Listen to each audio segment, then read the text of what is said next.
The British economist Lionel Robbins asked in his 1934 book, The Great Depression, why there should be a sudden, what he called, cluster of error among entrepreneurs.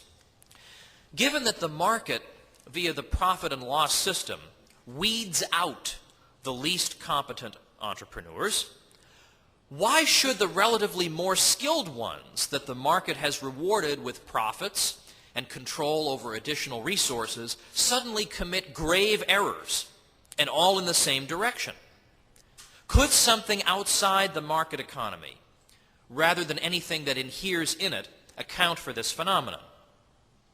Well, of course, as many of you know, Ludwig von Mises and F.A. Hayek both pointed to artificial credit expansion, normally at the hands of a government-established central bank, as the non-market culprit.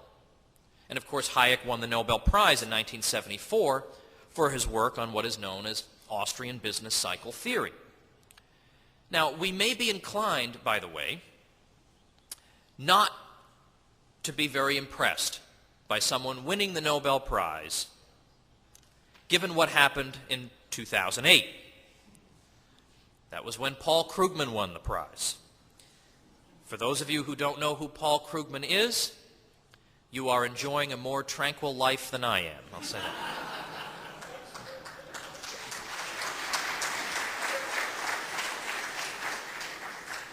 What's significant, though, is that Krugman wins the prize for saying pretty much what the Nobel Committee wants to hear. Hayek says, by and large, the opposite of what they want to hear, and he wins it. So I think that is significant. So when the central bank expands the money supply, for instance, when it buys government securities, it creates the money to do so out of thin air. This money either goes directly to commercial banks, or if the securities are purchased from an investment bank, very quickly makes its way to the commercial banks when the investment banks deposit the Fed's checks.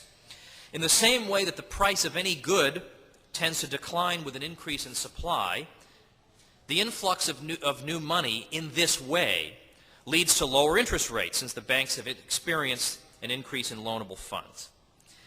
The lower interest rates stimulate investment in long-term projects or those sectors of the economy that are more interest rate sensitive. Additional investment in, just for example, research and development, which can take many years to bear fruit, will suddenly seem potentially profitable, whereas it would not have been profitable without the lower financing costs brought about by the lower interest rates. So we describe research and development as belonging to a so-called higher order stage of production than a retail establishment selling hats, for example, since the hats are immediately available for consumers, while the commercial results of research and development will not be available for a relatively long time, if ever. The closer a stage of production is to the finished consumer good to which it contributes, the lower a stage we describe it as occupying. And of course, we've just seen the Hayekian triangle. On the free market, interest rates coordinate production across time.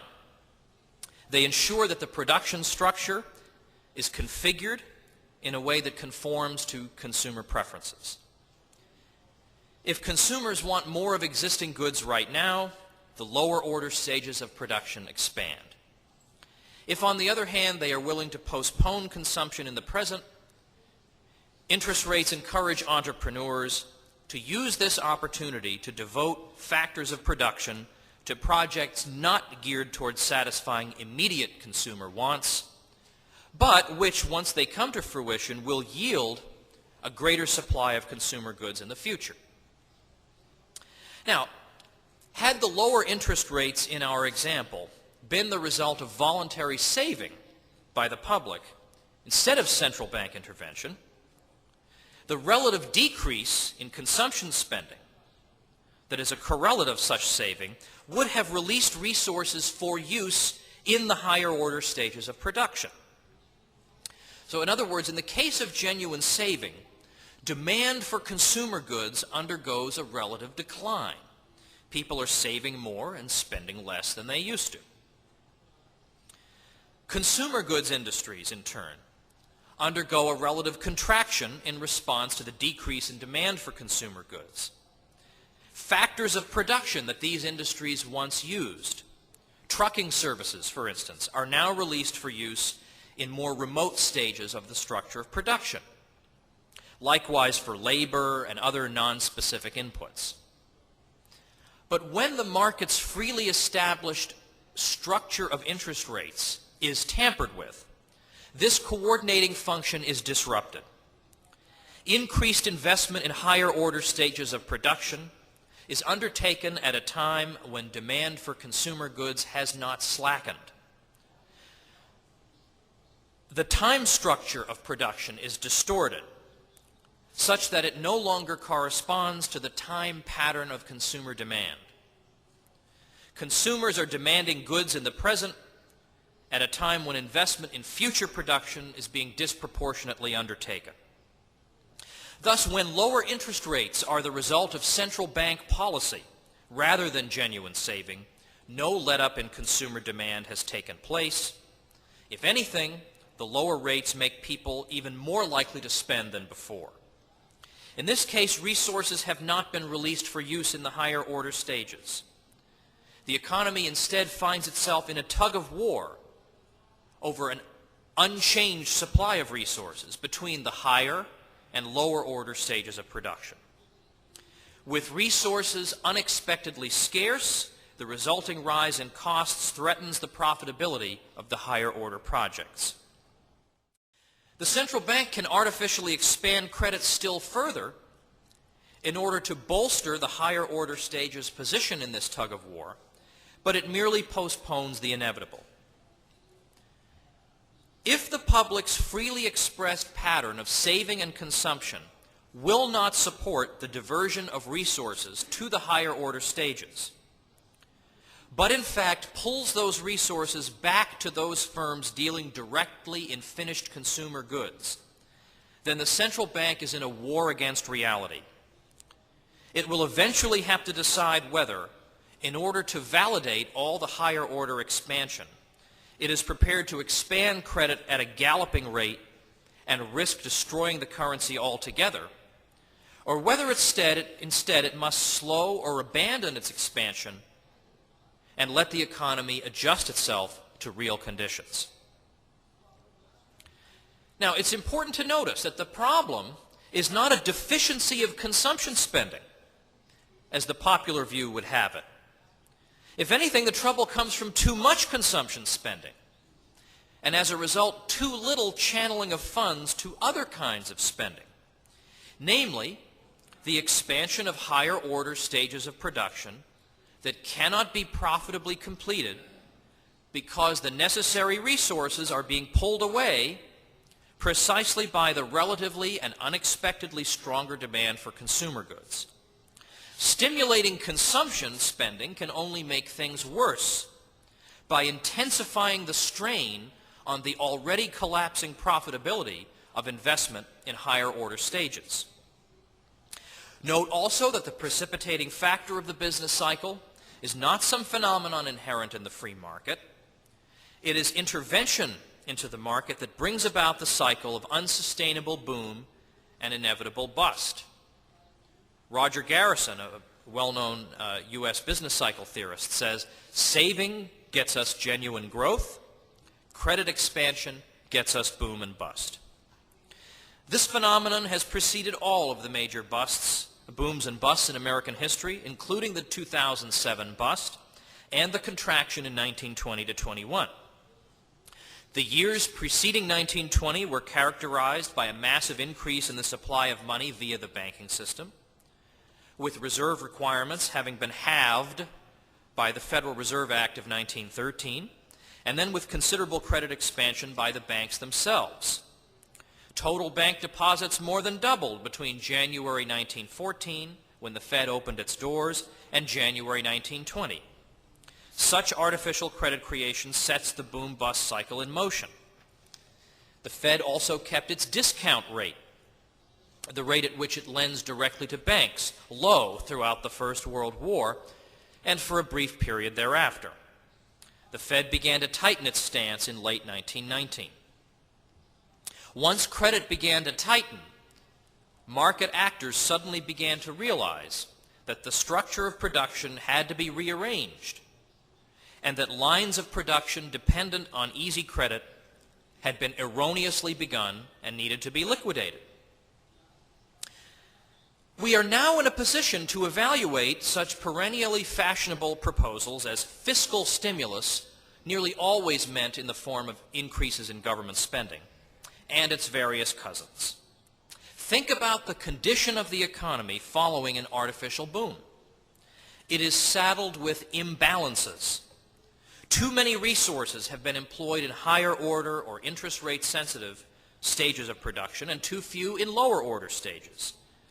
These imbalances must be corrected by entrepreneurs who, enticed by higher rates of profit in the lower order stages, bid resources away from stages that have expanded too much and allocate them toward lower order stages where they are more in demand. The absolute freedom of prices and wages to fluctuate is essential to the accomplishment of this task, since wages and prices are themselves indispensable ingredients of entrepreneurial appraisal. In light of this description of the post-boom economy, we can see how unhelpful, even irrelevant, are efforts at fiscal stimulus. The government's mere act of spending money on arbitrarily chosen projects does nothing to rectify the imbalances that led to the crisis. It is not a decline in spending per se that has caused the problem. It is a mismatch between the kind of production the capital structure has been misled into undertaking on the one hand, and the pattern of consumer demand, which cannot sustain the structure of production as it is, on the other. It is not unfair to refer to the recipients of fiscal stimulus as arbitrary projects. Since government lacks a profit and loss mechanism and can acquire additional resources through outright expropriation of the public, it has no way of knowing whether it is actually satisfying consumer demand, if it is concerned about this at all, or whether its use of resources is grotesquely wasteful. Popular rhetoric notwithstanding, government cannot be run like a business. Monetary stimulus is no help either. And incidentally, we could also talk about the so-called idle resources problem, but that does not validate fiscal stimulus either. Monetary stimulus only intensifies the problem. In Human Action, Mises compared an economy under the influence of artificial credit expansion to a master builder commissioned to construct a house that, unbeknownst to him, he lacks sufficient bricks to complete. The sooner he discovers his error, the better. The longer he persists in this unsustainable project, the more resources and labor time he will irretrievably squander. Monetary stimulus merely encourages entrepreneurs to continue along their unsustainable production trajectories. My own personal contribution to Austrian business cycle theory is to introduce into Mises' allegory of the master builder the idea of getting the master builder drunk because we feel sorry for him, that inevitably he's going to discover that the house he's building cannot be completed, so we hate to see this be realized by him, so instead we just intoxicate him so that he just continues on building without thinking about tomorrow. But that doesn't make the house buildable now. The house still can't be built, but now he'll persist in building it all the longer. And in fact, in the United States, we just experienced exactly this. In 2001, Alan Greenspan did the equivalent of getting the master builder drunk. Instead of allowing the economy to reconfigure itself, instead of allowing the bus to take its course, he liquored up the master builder. So that all this time we have been continuing along unsustainable patterns of production and consumption. So that the bust is much worse than it would have been if we had stopped in 2001.